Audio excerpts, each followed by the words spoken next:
우리 교회 조선족, 한족, 그리고 필리핀, 베트남에서 이렇게 다문화 가정 많이 있습니다. 이 가정들이 한 공동체가 돼서 우리 식구가 되어서 교회 열심히 나오고 예배도 잘 드리고 있습니다. 코로나 전에는 한 30가정 정도가 매주 토요일에 2층에서 한글 교실을 했습니다. 우리 교회가 그것을 잘 섬겨드렸습니다.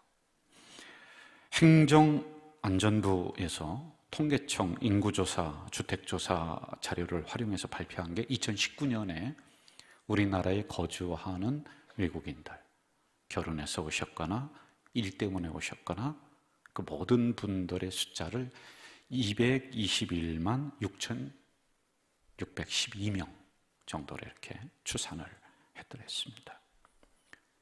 제가 간혹 가다가 중국에서 오신 우리 집사님들에게 여쭙습니다.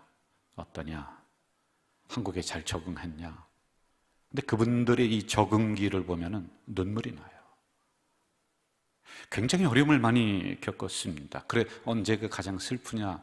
그랬더니 자기는 여기서 오랫동안 살았는데도 불구하고 우리나라 사람들이 자기들 외국인이라고 그렇게 배척을 하는 것 같을 때, 그럴 때 마음이 슬프고 좌절을 겪는다. 그럴 때면 나는 가끔 누구인가, 우리나라는 어디인가라고는 이런 혼란을 겪기도 한답니다. 금방 모셨던 다니엘 목사님, 그 구역장, 그리고 거기에 집사님들께서 어느 날 연변식 만두를 대접을 한다는 거예요. 그래서 이분들이 그것을 해가지고서 왔어요. 그래 교육자들이 이렇게 나고 저도 가서 이제 기도해주고 하는데 이분들의 눈빛이 불안한 거예요. 그게 작년의 일입니다. 코로나가 막 일어나고 또 이것을 우리 목사님들이 이런 것을 좋아할까? 뭐 이런 불안함이 그들 속에 있었어요. 교육자들이 감사합니다고 맛있게 먹었습니다. 그러니 그 불안한 게 좀 없어지는 것 같아요. 그리고 제가 이렇게 얘기했습니다. 끝나면서 그 집사님에게, 조선족이죠. 집사님, 만두가 너무 맛있는데 좀 더 해주세요. 제가 일부러 더 부탁을 드렸어요. 그랬더니 이분이 너무 좋아하시는 거예요. 그리고 며칠 후에는 만두를 해서 이렇게 저를 갖다 주시면서 그 안에 편지를 하나 썼습니다. 제 마음을 알았다는 듯이 목사님 너무 감사합니다. 고맙습니다. 라고 하는 이 편지를 쓰셨습니다. 우리 다시라고 하는 주제를 가지고 18번째까지 달려오고 있습니다. 여러분, 반복해서 제가 말씀드리는 것, 우리의 대열이 흐트러진 부분들이 있으면 다시 정비하자. 그래서 어느 때는 설교가 겹치는 부분도 있을 수 있습니다. 오늘 선택한 본문도 2020년에 제가 선택을 해서 또 말씀드렸던 부분들이었습니다. 그러나 오늘 다시 가지고 와서 다른 각도에서 살핍니다. 우리의 흐트러진 공동체성이 있으면 다시 대열을 정비하자. 주제는 그것입니다. 먼저 우리가 유심히 살펴봐야 될 단어가 있죠. 4절, 그들 중에 섞여 사는 다른 인종들이 함께 나왔다는 거예요. 이스라엘 백성이 애굽에서 있다가 이제 부름을 받아서 광야로 나와서 가나안 땅을 향해 달려가고 있는데 애굽에 있었던 섞여 사는 인종들, 순수한 이스라엘의 혈통이 아니다. 그런 사람들이 중간중간에 있었다라고 하는 겁니다. 이들에게는 다음과 같은 것들이 좀 부족할 수가 있죠. 첫째, 내 민족이라고 하는 자긍심. 이게 조금 떨어질 수가 있어요.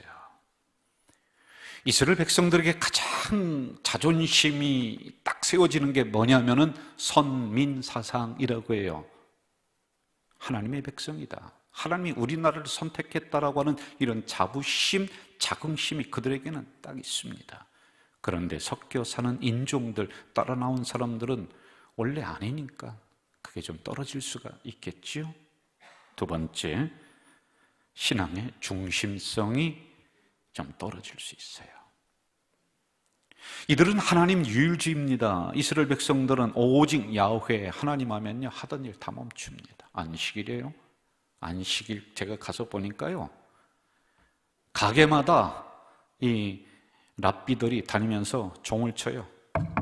문 닫으라고. 금요일 저녁에 가게 내리라고. 다 내려요. 이게 철저한 하나님 중심의 신앙을 가지고 있는 사람들입니다. 이들도 흔들립니다. 불평합니다. 그러다가도 이러한 중심의 뿌리가 있으니까 금방 자기 자리로 딱 돌아옵니다. 그러나 섞여 사는 인종들은 이게 부족해요. 그리고 세 번째, 가나안 땅에 대한 소망이 그렇게 막 열정적으로 끌어오르지는 않습니다.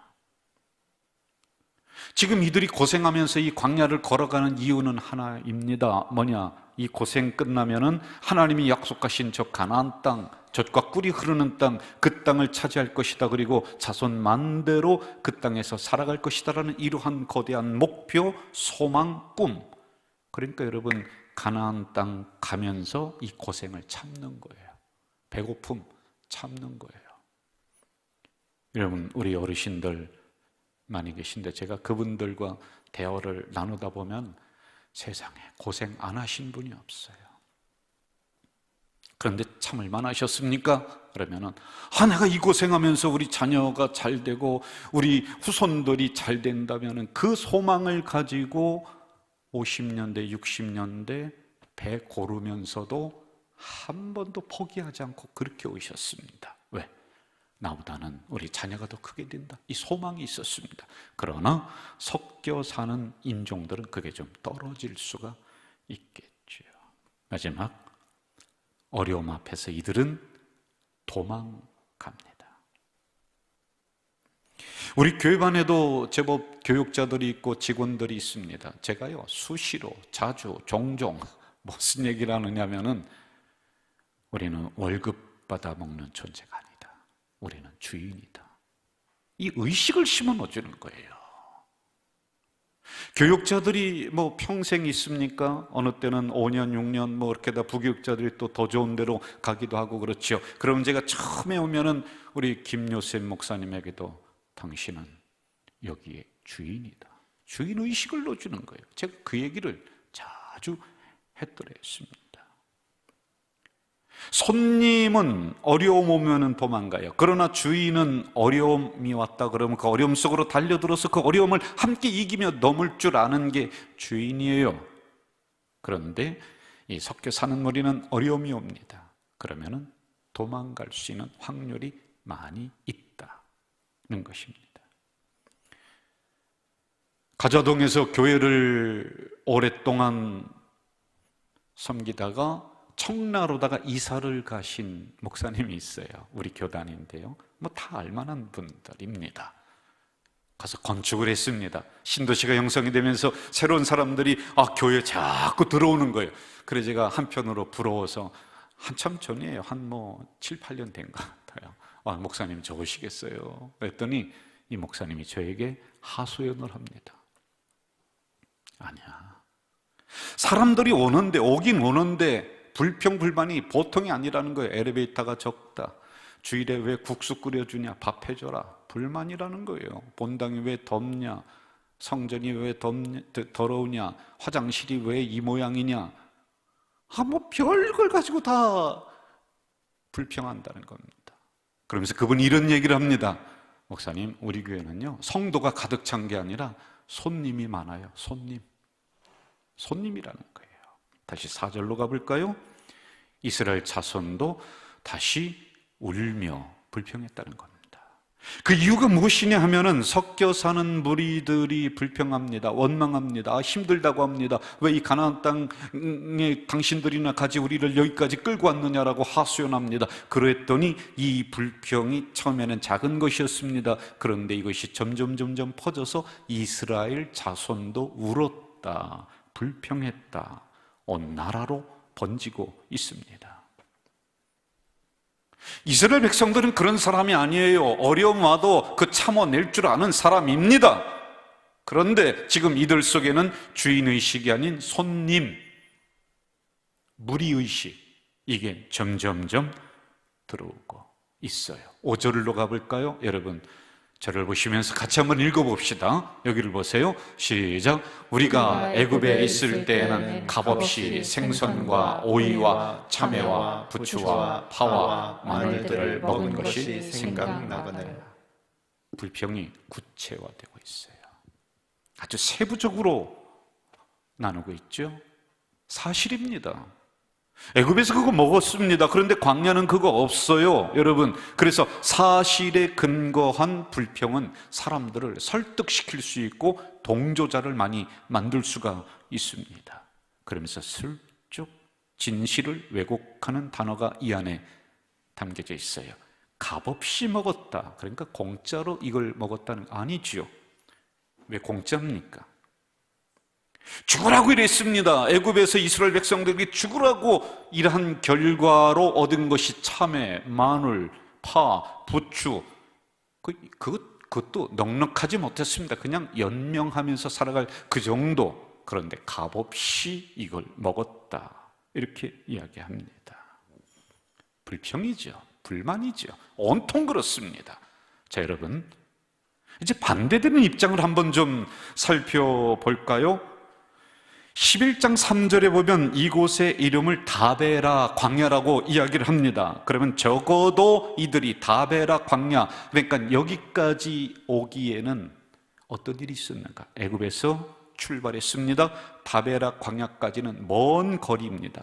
중간중간에 무슨 일이 있었는지 아세요? 홍해가 갈라집니다. 하나님의 기적의 역사를 눈으로, 자기들 발로 경험했습니다. 첫 번째 광야를 만납니다. 수르 광야에서 쓴물이 막 올라오는 거예요. 그래서 먹으면 다 토하고 죽습니다. 그런데 거기에 나무를 던졌더니 물이 달게 되었다. 하나님의 변화의 기적의 역사를 이들이 보면서 야, 하나님이 정말 계시는구나, 하나님이 살아계시는구나, 이걸 확신을 얻습니다. 그것만입니까? 조금 가더니 신광야에서 먹을 게 다 떨어졌어요. 애굽에서 나올 때 개나리 보찜에 개떡, 쑥떡 이거 해가지고 나온 게 며칠 지나니까 신광에서 다 떨어져요. 배고파요. 그런데 하나님이 아침에 만나를 내려주신 40년 동안 먹을 거 해결해 주셨어요. 역시 하나님은 우리를 굶게 만들지 않는구나. 내가 하나님 더 잘 믿어야지. 아마 그랬을 것 같아요. 그것만이 아닙니다. 그 다음에 르비딤 광야를 만납니다. 거기에서는 목이 말라서 허덕입니다. 죽습니다. 막 죽을 것 같은 이런 상황에 반석을 쳤더니 거기에서 생수가 솟아나와서 이들이 마실 수가 있었다. 위기를 넘습니다. 그것만이 아닙니다. 아멜렉이라고 하는 적들이 쳐들어올 때 모세가 두 손 들고 기도했더니 이 적들을 물리쳤다. 역시 하나님은 우리를 버리지 않는구나. 기적의 역사였습니다. 여러분, 그것만이 아닙니다. 이들이 애굽에서 나오는 즉시 이들과 동행했던 구름 기둥, 불 기둥은 항상 있어요. 아, 하나님이 함께 하는구나. 이런 역사의 기적 현장 한복판에 지금 이들이 있습니다. 이것을 경험하고 나서 다베라 광야에서 만나서 이 사건이 일어났다는 것입니다. 적어도 광야를 기적의 역사를 통하여서 5개는 거쳐왔습니다. 수많은 역사 앞에 이들은 하나님이 함께한다, 하나님이 동행한다, 이 믿음이 이들에게는 분명히 있었겠죠. 그렇다면 이들이 섞여 사는 백성들이 했었던 원망, 불평 동조하지 말아야지요. 끊어야지요. 적어도 그 역사를 경험했으면 감사하면서 광야를 건너야지요. 주신 은혜가 100개입니다. 주신 은혜가 만극합니다. 그럼에도 불구하고 이들은 그까지 마누리 뭐라고, 그까지 참외 못 먹었다고 그것 때문에 지금 이 섞여 사는 무리가 이들을 부안해동하니 같이 원망하고 울고 불고 이렇게 해야 되겠습니까? 여러분, 광야에서 마늘 그것 좀 못 먹었다고 이렇게 해야 되겠습니까? 그러면 안 되지요. 그것만이 아닙니다. 더 나아가서 이 불평은 미래에 대한 목표를 잊어버리게 만들죠. 이스라엘 백성들은 지금 광야 생활과 본인들이 과거에 있었던 생활을 비교합니다. 광야가 힘든 것 사실입니다. 그러나 힘든 중에서도 참을 만한 의미, 가치가 있습니다. 왜요? 저 미래 가나안 땅 주신다는 약속, 그거 있습니다. 그런데 그걸 잊어버리게 만들어요. 이 불평은 더 발전합니다. 그래서 나에게 있는 것까지도 부정하게 만드는 6절을 한번 좀 볼까요? 이제는 우리의 기력이 다하여 이 만나 외에는 보이는 것이 아무것도 없도다. 여러분, 왜 없습니까? 하나님의 은혜가 널려 있는데요, 수많은 역사 가운데 그들이 지났는데요, 아니 지금도 구름기둥 불기둥이 그들 눈에 버젓이 보이고 있는데요, 그런데 기력이 쇠하니까요 이 불평은 눈을 멀게 합니다. 기력을 빠지게 합니다. 사람을 주저앉게 만듭니다. 그러면서 아무것도 없다 부정하는 거예요. 여러분, 이 사건의 결과는 너무 처참해요. 처음에는 작은 섞여 사는 무리가 그렇게 얘기했는데 그 다음에는 이스라엘 백성들 전체로 퍼져나가고요, 그리고 10절 백성이 장막문에서 다 울어버리는 거예요. 야, 우리 큰일 났다, 우리 죽었다. 11절 15절 모세마저도 더 이상 힘들어서 하나님 못 해먹겠습니다, 저 못하겠습니다.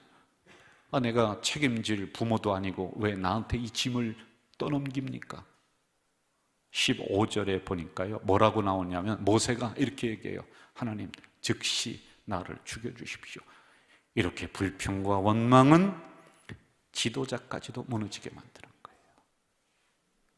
여러분, 이들을 전체적인 이스라엘 공동체의 위기가 왔습니다. 위기입니다. 작은 것이었습니다. 별것 아닌 것이었습니다. 그러나 여기에 동조하고 수많은 이스라엘 백성들이 울고, 그러다가 모세마저도 이제 자기의 사명을 내려놓고 나를 죽여달라는 거예요. 제가 수도 없이 성경을 연구하면서 이 본문을 봤겠죠. 그런데요, 여기만큼 모세의 감정을 그대로 드러낸 구절은 없습니다. 없어요. 전체적인 위기 입니다. 이 사건은 11장 33절, 34절에서 이렇게 결론을 맺고 있습니다. 백성에 대하여 진노하사 심히 큰 재앙을 내렸다. 백성을 거기서 장사했다. 죽었다는 거예요. 하나님이 묻어버렸다는 거예요. 한 번 내뱉은 불평, 불만이었습니다. 그런데 이것이 온 백성 장악해버립니다. 지도자도 무너지게 만듭니다. 그 공동체의 위기가 옵니다. 이 앞에서 그들은 다시 애굽을 생각하고 도망가려고 합니다. 도망갑니다. 하나로 뭉쳐서 이 위기를 넘어도 시원찮을 판인데요. 여러분, 제가 아주 귀한 자료를, 설교를 준비하다가 발견을 했어요. 이 사진이 어떤 사진이냐면은 제1학도이용군, 그러니까 6.25 사변 때 저 일본에 가서 공부했었던 그 청년들이 대한민국에서 전쟁이 일어났다라는 소리를 듣고 책을 내려놓고 펜대를 내려놓고 현해탄을 건너서 온 사람들이 641명입니다. 당시 문건을 보면 이렇게 얘기합니다. 한 목숨 바쳐서라도 내 조국 내가 지키겠다. 그렇게 지원한 사람들이 일본 전 지역에서 1000명이 왔다. 거기서 641명을 파병을 옵니다. 이들이요. 유엔군 총사령부에서 이들에게 뭐라고 하냐면, 대한민국은 군인들이 싸울 테니까 너희들은 공부해라. 이 전쟁 끝나면 너희들이 다시 그 나라 일으켜야지. 너희들은 배우는 학생들 아니냐. 그래서 허락을 안 합니다. 몇 차례 거절합니다. 공부해라. 그러자 모였던 그 1000명의 이 젊은 청년들이 뭐라고 하는지 아십니까? 내 나라 내 조국이 없는데 내가 공부한들 무슨 소용이 있습니까? 가서 펜대를 내려놓고 불바다가 된 대한민국으로 그들이 들어오는 거예요. 위기를 함께 넘습니다. 인천시 남구 수봉공원에 가면은 제1학도 의용군 참전 기념비가 있어요. 현해탄을 건너와서 이 대한민국 위기를 그냥 볼 수 없다, 그러면서 죽었던 사람의 참전비, 비문에 이런 글이 있습니다. 유구한 역사의 명맥을 이어온 배달결의 슬기로운 후예들 혈관 속에 조상의 전통 배어 바다 밖에 나가 살아도 내 나라 향한 불타는 사랑, 국토와 결의를 짓밟은 적의 젊은 학도들 현해탄 건너 사자보다 용감히 싸웠네 조국의 재단에 피를 뿌려 청춘을 낙화처럼 바친 이들 결의의 가슴마다 열매 맺어 조국과 함께 길이 살리라. 도망가지 않았습니다. 그들은 불바다가 된 이 대한민국으로 다시 왔습니다. 도망가는 민족이 있고 다시 위기 속으로 함께 뭉치는 민족이 있습니다. 그게 대한민국이에요. 우리는 그 피바다 온 사람들입니다. 도망가는 사람이 있고 위기 앞에서, 그러나 함께 뭉치는 사람들이 있다는 것입니다. 다시 본문으로 가봅시다. 이들은 위기 앞에서 원망했었던 그 작은 것들을 차단하지 못하고 오히려 온 민족에게 퍼지게 만듭니다. 그리고 모세마저도 여기에 넘어지게 만듭니다. 그리고는 다시 과거를 향해 도망가죠. 죄인의식이 있었습니다. 그러나 이들 속에 손님의식이 들어오고 무리의식이 들어오고, 그래서 너무 쉽게 불평합니다. 위기 앞에서 너무 쉽게 포기합니다. 도망가 버립니다. 며칠 전에 대구에 있는 제 친구 목사님이 지난주인 것 같아요. 지난주인가요? 전화가 왔습니다. 그렇게 전화를 잘 안 하는 친구인데, 그래 어쩐 일이냐 그랬더니 그냥 힘들어서 전화를 했다고 그러더라고요. 건축을 하고 있습니다. 그 교회가요. 그래서 저에게 이런저런 어드바이스도 많이 받고 했는데, 그 건축은 잘 되냐? 건축이 한 300평 뭐 이렇게 크지는 않습니다. 연건평이 그 정도 돼요. 그런데 업자가 부도가 나서 2달 동안 지금 스톱 해버린 거예요. 교회를 못 짓고 있는 거예요. 그래서 이거 어떻게 하면 좋겠느냐. 그러는 사이에 성도들의 상황이 점점 흩어지고 막 이게 이제 눈으로 보이니까 막 안달이 나고 마음이 아픈 거예요. 그런 하소연을 저에게 하더군요.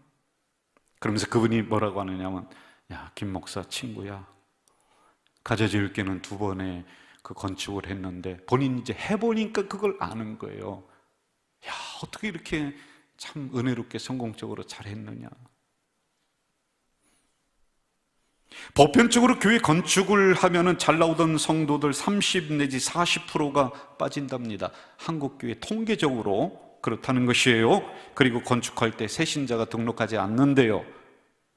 그리고 교회에 대한 불평, 불만이 막 일어난다는 거예요. 제가 친구 목사의 전화를 받고 냉정하게 우리 교회를 한번 돌아봤습니다. 우리 교회는 그런 일이 없었는가? 한 명도 교회를 안 떠났다라고는 거짓말이겠죠. 그런데 1%를 넘지 않습니다. 교회 건축이라는 이 거대한 역사 앞에서 도망가지 않고 성도들이 하나로 다 뭉치는 거예요. 46년 동안 우리가 저 구성전에 있었습니다. 불평할 만합니다. 거기 있다가 이쪽으로 옮기는데 왜 마음이 안 아프겠습니까? 그러나 그 누구 하나 우리 어르신들 불평하지 않고 우리가 후대를 위해서 그렇게 하자. 더 기도로 뭉치고 더 예배로 뭉치고, 정말 위대한 공동체. 여러분, 이것이 내 교회라고 하는 주인의 의식이 없으면 가능할 일이겠습니까? 이번 코로나를 우리가 지나면서 전문가들이 뭐 경제는 어떻다, 뭐는 어떻다 다 얘기해요. 저는 그쪽에 잘 모르겠어요. 그러나 교회는 제가 알지 않습니까? 이런저런 대책을 많이 내놔요. 그런데 딱 두 가지입니다. 저는 제가 볼 때 두 가지로 요약을 하면은 딱 맞을 것 같아요. 여러분, 공동체 의식이 있고 주인 의식이 있는 그 교회는 극복합니다. 위기 앞에서 그들은 하나로 뭉칩니다. 불평하지 않습니다. 그러나 손님 의식이 있는 교회는 끝납니다. 저는 두 가지로 이렇게 보는 것이에요. 저는 우리 가자 제일 공동체 분명히 믿습니다. 위기 앞에서 불평하는 것이 아니라, 여러분, 도망가는 것이 아니라 내 교회라고 하는 이 의식이 하루를 낳건 10년을 낳건 똑같이 우리는 있습니다. 그러므로 이러한 어려움 앞에서 우리는 더 기도로 하나가 되는 위대한 공동체인 줄 믿습니다. 다 같이 아멘 하겠습니다.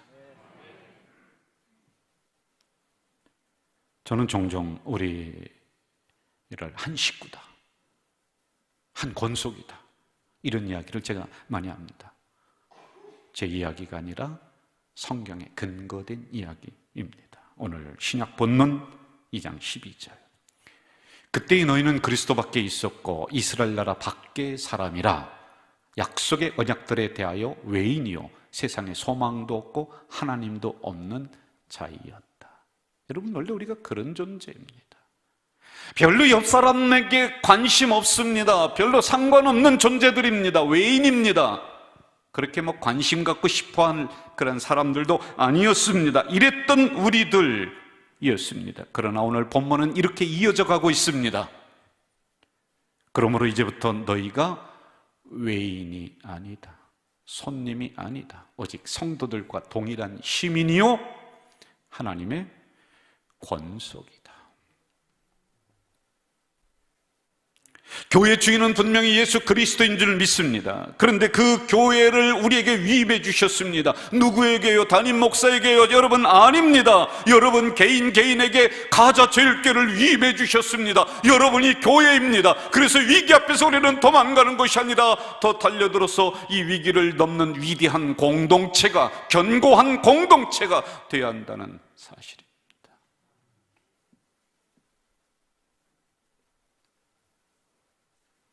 제가 아만이라고 하는 성경 공부를 하고 있습니다. 우리 교회에서 그 아만 주제를 가지고 1단계, 2단계, 3단계, 제가 3단계는 제가 하는데 일주일에 4타임을 하는데 영상으로 합니다. 진액이 막 빠집니다. 그런데 제가 계속해서 부르짖는 게 뭔지 아십니까? 우리는 한 공동체다. 우리는 위대한 공동체다. 우리는 하나가 되어서 이 위기를 넘을 것이다. 우리는 도망가지 않는다. 노래처럼 부르짖고 있습니다. 재미난 책이 하나 있습니다. 자칫하면 대충 살 뻔했다. 32페이지에 이런 내용이 있습니다. 나는 지금까지 그래왔던 것처럼 정기적으로 나 자신에게 묻는다. 왜 열심히 사는가? 목적이 무엇인가? 35페이지에 그 답을 이렇게 하고 있습니다. 가진 것이 많으나 비루한 사람이 있다. 그 이유가 어디에 있느냐? 개인만을 위해 살았는가? 아니면 이웃, 가족, 공동체를 위해 살았는가에 따라서 비루하냐, 그렇지 않느냐 평가된다는 겁니다. 다니엘 목장, 앞에서 소개했던 그 목장에 계신 한족, 조선족, 필리핀, 그분들에게 제가 물었습니다. 집사님, 내 교회라고 하는 의식, 우리 교회라고 하는 생각 듭니까? 우리 목사라고 하는 그 생각이 들어요? 그런데 그분들의 대답이 이렇더군요. 여기도 예배 드리는 분들이 있습니다. 한국 가서 많은 고생을 했습니다. 슬픔도 많이 겪었습니다. 서름도 많이 당했다라고 합니다. 그런데 교회를 통하여서 비로소 그게 치유가 되고 내 교회다, 우리 목사님이다. 그 대답을 들을 때 가슴이 뭉클해졌습니다. 우리 가족 공동체 식구들에게 제가 권면합니다. 여러분, 이 어려울 때 좀 더 주인의식을 가지고 사랑의 공동체로 우리가 더 만들어 갑시다. 위기 앞에서 도망가는 것이 아니라, 다시 애굽을 생각하는 것이 아니라, 우리는 더 견고한 공동체가 되어서 이 어려움도 이기고 공동체를 깨는 그 어떤 것도 용납하지 않고 승리하는 우리 가져질게 되길 주 이름으로 축원합니다.